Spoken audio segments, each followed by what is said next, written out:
Rasul dalam keadaan sangat lemah kembali dipapah oleh Ali bin Abi Thalib dan Fadl bin Abbas untuk kembali ke rumahnya. Pada saat itu matahari sudah mulai meninggi. Pintu Rasulullah SAW dikunci dan di dalam Rasulullah SAW sudah terbaring di pangkuannya Aisyah. Ketika itu ada seseorang yang mengetuk pintu rumah Rasulullah dan Fatimah membuka pintu tersebut.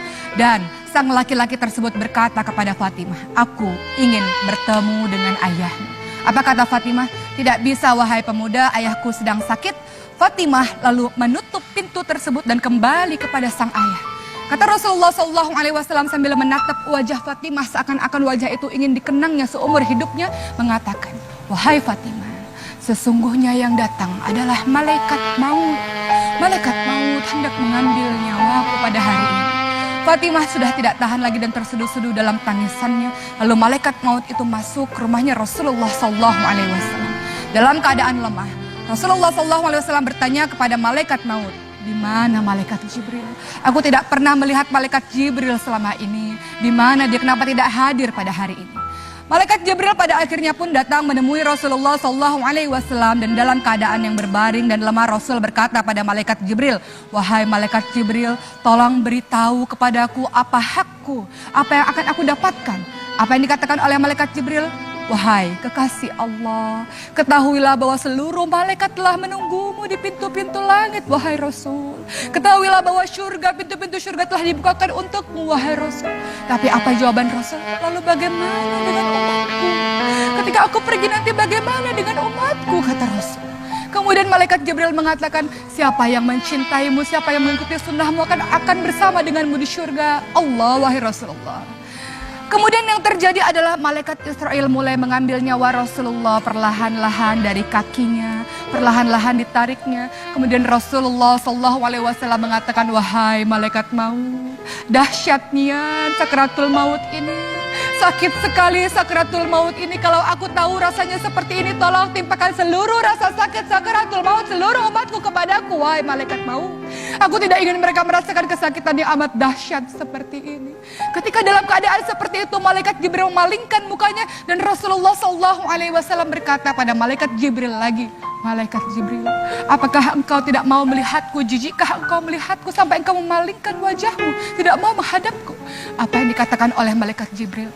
"Wahai kekasih Allah, tidak ada orang yang mampu melihat wajah kekasih Allah dalam keadaan sakit seperti ini. Tidak akan ada orang yang rela melihat wajah kekasih Allah dalam keadaan yang hendak mati seperti ini. Aku tidak sanggup untuk melihatmu, wahai Rasul." Maka Rasul dengan keadaan yang sangat lemah, yang sangat letih, mulai memanggil Ali bin Abi Thalib dan berbisik-bisik kepada Ali bin Abi Thalib, "Ali bin Abi Thalib, tolong sampaikan kepada seluruh umatku, peliharalah sholat dan peliharalah orang-orang miskin."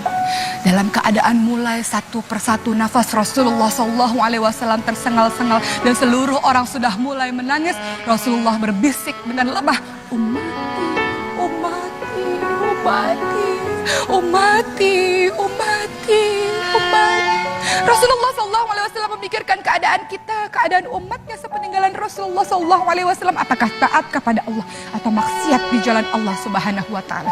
Maka di detik-detik kematian Rasulullah menaikkan satu telunjuknya, kemudian mengucapkan, "La ilaha illallah, la ilaha illallah, la ilaha illallah." Dan pada saat itu juga terpejamlah matanya di pangkuan Aisyah. Seluruh orang menangis dan kemudian kabar matinya Rasulullah SAW mulai tersiar di seluruh penduduk Madinah. Dan semua orang menangis terseduh-seduh, tersayat hati mereka karena kepeninggalan Rasulullah SAW. Umar bin Khattab radhiyallahu anhu yang mendengar kisah ini pun mulai mengambil pedangnya dan mengacungkan pedangnya dengan perasaan marah. Ia mengatakan, "Siapapun yang mengatakan Rasulullah mati, akan aku penggal lehernya. Siapapun yang mengatakan Rasulullah telah wafat, akan aku bunuh dia." Rasulullah tidak wafat. Rasulullah hanya kembali bertemu dengan Allah. Setelah itu kembali lagi bertemu dengan kita. Rasulullah hanya seperti Nabi Musa saja yang bertemu dengan Allah. Setelah itu kembali lagi pada umatnya. Jangan sekali-kali kalian mengatakan Rasulullah mati. Begitu kata Umar. Umar begitu terpukul dengan kematian Rasulullah SAW sampai Abu Bakar radhiyallahu anhu menenangkan Umar dan mengatakan, "Wahai Umar, tidak begitu Umar. Kalau engkau menyembah Rasulullah SAW, ketahuilah bahwa dia adalah seorang manusia biasa yang pada akhirnya kembali kepada Allah Subhanahu wa Ta'ala. Tapi ketika engkau menyembah Allah Subhanahu wa Ta'ala, Allah itu maha abadi, Allah itu tidak pernah mati, maka sembahlah Allah Subhanahu wa Ta'ala. Inilah kisah bagaimana detik-detik wafatnya Rasulullah SAW. Kita mengaku mencintai Rasulullah, maka apa bentuk aplikasimu dalam mencintai Rasulullah? Perkataanmu, salawatmu, dan tindak tandukmu untuk mengikuti sunnah Rasulullah adalah bukti cinta kepada Rasulullah. Kita mengaku rindu pada Rasul. Tentu pada satu hari kita ingin berkumpul pada Rasul di syurganya Allah. Mudah-mudahan kisah kematian Rasulullah ini menjadi satu pembelajaran bagi kita untuk senantiasa ingat mati. Dan secerdas-cerdas orang, kata Rasulullah, adalah mempersiapkan perbekalan untuk menyambut kematian kita, untuk pada akhirnya bertemu dengan Allah sang kekasih abadi dan Rasulullah SAW. Mudah-mudahan bermanfaat. Terima kasih. Wassalamualaikum warahmatullahi wabarakatuh.